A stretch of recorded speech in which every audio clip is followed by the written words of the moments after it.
Dr. Kirkpatrick, you can give your testimony. Thank you, Chairwoman Gillibrand, Ranking Member Ernst, distinguished members of the subcommittee.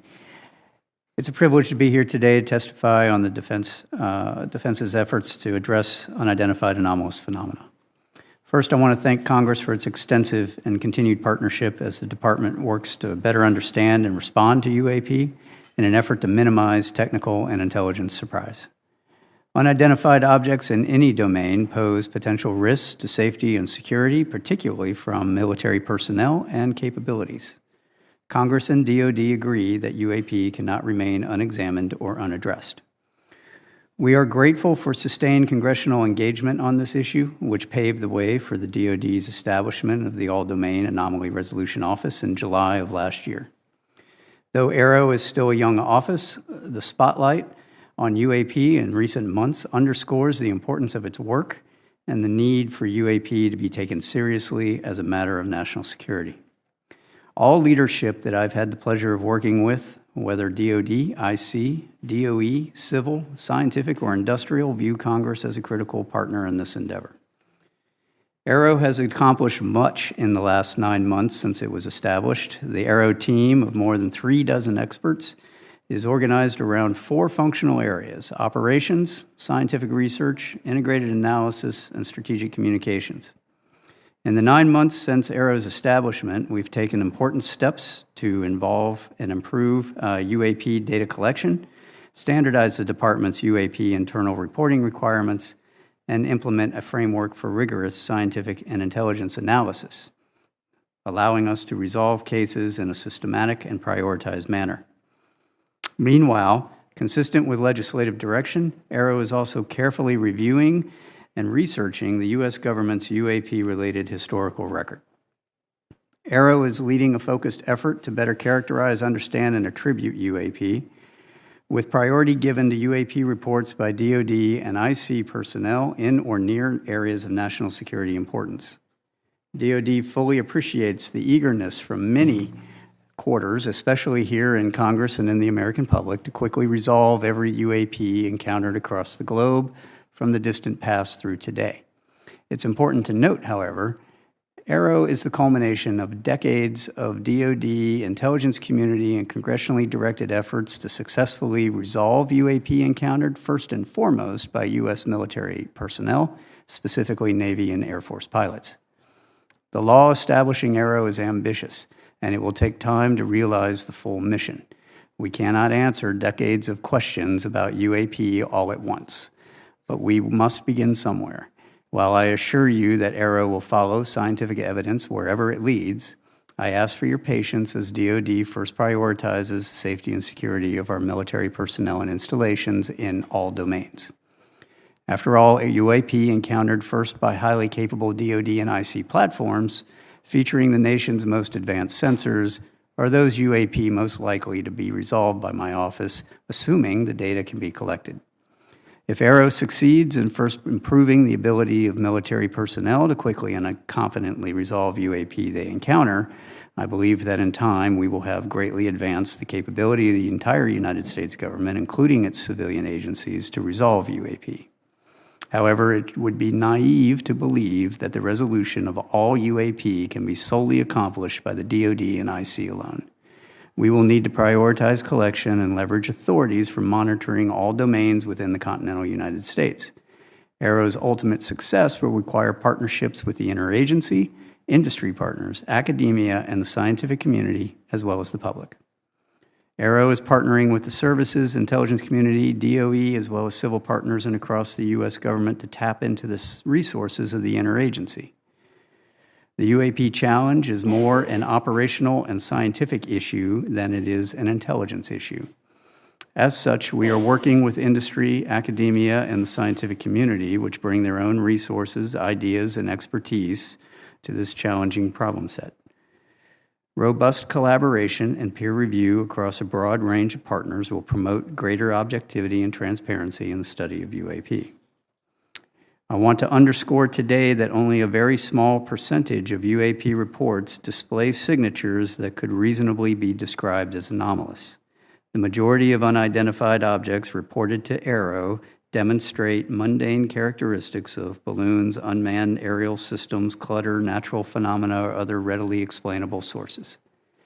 While a large number of cases in our holdings remain technically unresolved, this is primarily due to a lack of data associated with those cases. Without sufficient data, we are unable to reach defendable conclusions that meet the high scientific standards we set for resolution, and I will not close a case that I cannot defend the conclusions of. I recognize that this answer is unsatisfying to those who in good faith assume that what they see with their eyes, with their cameras, and with their radars is incontrovertible evidence of extraordinary characteristics and performance. Yet time and again, with sufficient scientific quality data, it is fact that UAP often, but not always, resolve into readily explainable sources. Humans are subject to deception and illusions, sensors to unexpected responses and malfunctions, and in some cases, intentional interference. Getting to the handful of cases that pass this level of scrutiny is the mission of AARO. That is not to say that UAP, once resolved, are no longer of national security interest, however. On the contrary, learning that a UAP isn't of exotic origin, but is instead just a quadcopter or balloon, leads to the question of who is operating that quadcopter and to what purpose. The answers to those questions will inform potential national security or law enforcement responses. AARO is a member of the department's support to the administration's Tiger Team effort to deal with stratospheric objects such as the PRC high-altitude balloon. When previously unknown objects are successfully identified, it is AARO's role to quickly and efficiently hand off such readily explainable objects to the intelligence, law enforcement, or operational safety communities for further analysis and appropriate action. In other words, AARO's mission is to turn UAP into SEP, somebody else's problem. The U.S. government, the DoD and the IC in particular, has tremendous capabilities to deal with those encountered objects.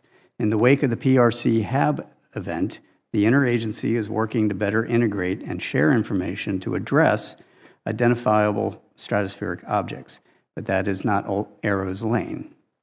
Meanwhile, for the few cases in all domains, space, air, and sea, that do demonstrate potentially anomalous characteristics, AARO exists to help the DoD, IC, and interagency resolve those anomalous cases. In doing so, AARO is approaching these cases with the highest level of objectivity and analytic rigor. This includes physically testing and employing modeling and simulation to validate our analyses and underlying theories, then peer reviewing those results within the U.S. government, industry partners, and appropriately cleared academic institutions before reaching any conclusions. I should also state clearly for the record that in our research, AARO has found no credible evidence thus far of extraterrestrial activity, off-world technology, or objects that defy the known laws of physics. In the event sufficient scientific data were ever obtained that a UAP encountered can only be explained by extraterrestrial origin, we are committed to working with our interagency partners at NASA to appropriately inform U.S. government's leadership of its findings. For those few cases that have leaked to the public previously and subsequently commented on by the U.S. government, I encourage those who hold alternative theories or views to submit your research to credible peer-reviewed scientific journals. AARO is working very hard to do the same. That is how science works, not by blog or social media. We know that there is tremendous public interest in UAP and a desire for answers from AARO. By its very nature, the UAP challenge has for decades lent itself to mystery, sensationalism, and even conspiracy. For that reason, AARO remains committed to transparency, accountability, and to sharing as much with the American public as we can, consistent with our obligation to protect not only intelligence sources and methods, but U.S. and allied capabilities. However, AARO's work will take time if we are committed to do it right. It means adhering to the scientific method and the highest standards of research integrity. It means being methodical and scrupulous. It means withholding judgment in favor of evidence. It means following the data where it leads, wherever it leads. It means establishing scientific peer-reviewed theoretical underpinnings of observed data, and AARO is committed to all of those standards. I'm proud of AARO's progress over the last 9 months. Much remains to be done, but the hard work is underway. Thank you for your continued support. And before we turn to questions, I'm going to walk you through some of our analytical trends in a couple of cases that we've prepared. So one of the things that Arrow does is high integrity analysis, as I've said. This chart represents the trend analysis of all the cases in Arrow's holdings, right, to date. What you'll see on the left is a histogram of all of our reported sightings as a function of altitude. So most of our sightings occur in the 15 to 25,000 foot range, and that is ultimately because that's where a lot of our aircraft are. On the far right upper corner, you'll see a breakout of the morphologies of all of the UAP that are reported. Over half, about 52% of what's been reported to us, are round orb spheres. The rest of those break out into all kinds of different other shapes. The gray box is essentially there's no data on what its shape is. Either it wasn't reported or the sensor did not collect it. The bottom map is a heat map of all reporting areas across the globe that we have available to us. What you'll notice is that there is a heavy, what we call collection bias, both in altitude and in geographic location. That's where all of our sensors exist. That's where our training ranges are, that's where our operational ranges are, that's where all of our platforms are. In the middle, what we have done is reduce the most typically reported UAP characteristics to these fields, mostly round, mostly 1 to 4 meters, white, silver, translucent, metallic, 10,000 to 30,000 feet, with apparent velocities from stationary to Mach 2. No thermal exhausts usually detected. We get intermittent radar returns, we get intermittent radio returns, and we get intermittent thermal signatures. That's what we're looking for and trying to understand what that is. Next slide. So I'm going to walk you through 2 cases that we've declassified recently. This first one is an MQ-9 in the Middle East, observing that blow up, which is an apparent spherical object via EO sensors. Those are not IR. If you want to go ahead and click that and play it, you'll see it come through the top of the screen. There it goes, and then the camera will slew to follow it. You'll see it pop in and out of the field of view there. This is essentially all of the data we have associated with this event from some years ago. It is going to be virtually impossible to fully identify that just based off of that video. Now, what we can do and what we are doing is keeping that as part of that group of 52% to see what are the similarities, what are the trends across all of these, do we see these in a particular distribution, do they all behave the same or not? As we get more data, we will be able to go back and look at these in a fuller context. How are we going to get more data? We are working with the Joint Staff to issue guidance to all the services and commands that will then establish what are the reporting requirements, the timeliness, and all of the data that is required to be delivered to us and retained from all of the associated sensors. That historically hasn't been the case, and it's been happenstance that data has been collected. Next slide. This particular event, South Asia MQ-9, looking at another MQ-9, and what's highlighted there in that red circle is an object that flies through the screen. Unlike the previous one, this one actually shows some really interesting things that everyone thought was truly anomalous to start with. First of all, it's a high-speed object that's flying in the field of regard of 2 MQ-9s. Second, it appears to have this trail behind it. all right, which at first blush you would think that looks like a propulsion trail.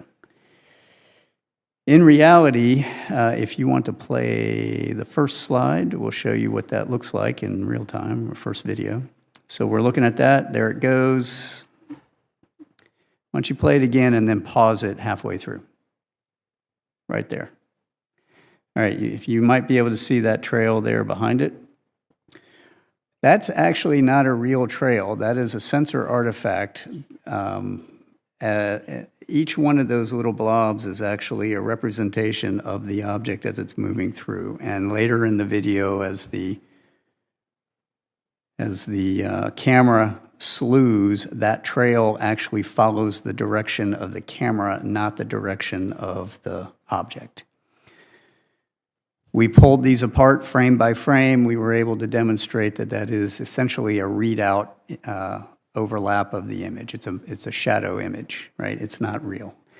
Further, if you later follow this all the way to end, it starts to resolve itself into that blob that's in that picture in the top left, right? And if you squint, it looks like an aircraft because it actually turns out to be an aircraft. Go ahead and put that on. So you'll see the tail sort of pop out there. And so what you're looking at is, this is in the infrared, this is the heat signature off of the engines of a commuter aircraft that happened to be flying in the vicinity of where those two MQ-9s were at. Why am I showing you this? So the first one that I showed you, we don't have resolved yet, right? That is an unresolved case we are still studying. This one we can resolve. But this is the kind of data that we have to work with and the type of analysis that we have to do, which can be quite extensive when you have to pull these apart frame by frame. Further, we're now matching all of this with the models of all of those imaging sensors so that I can say, I can recreate this. I can actually show how the sensor is going to respond. All of these sensors don't necessarily respond the way you think they do, especially out in the world and in the field. And I believe that's all I have, and I will open it up for your questions. Thank you so much.